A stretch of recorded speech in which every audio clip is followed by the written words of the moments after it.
towards the end of my career.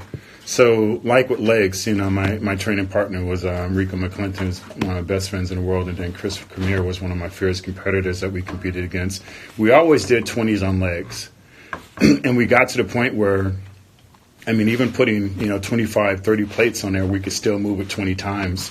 The speed skaters who just skated on the ring, and then also the cyclists, all they do is repetitious, and they have some of the most sick roundest quads in the world. So I was like, how could that be? Because they say you can't do a lot of reps.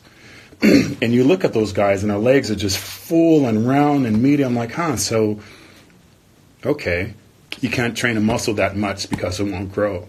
And you look at some of the guys historically in prison, they have some of the most sick fucking chests. I mean, you hear about the Coke can on their chest, round, big arms. And so I'm like, okay, so that's not actually true. Now, it doesn't mean that it works for everyone, but it proved to me that worked.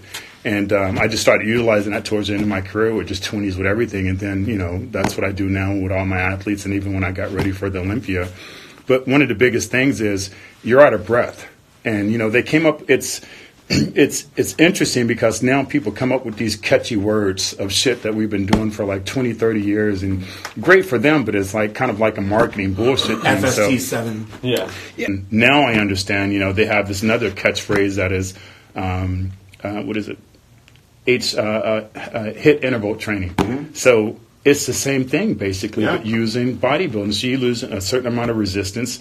Now you don't have to do cardio because you're spent after you finish doing this workout, so you don't have to do this cardio thing. So it kind of just evolved. Like you said, I wish it was something that we knew back in the day, and I wouldn't have had, you know, double, you know, shoulder surgery and back surgery and all this other shit because it just didn't work. When you have quads, you know, back then I had quads of 32 and my waist is 27. Amazing. That's a lot of damage that's going to go somewhere. So I started competing in 2016. Did my very first show, Georgia Championship, did Classic Physique.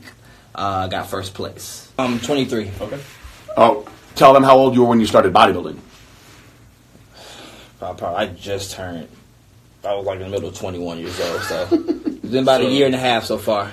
You've been training for a year and a half. Well, for bodybuilding training, 3 years.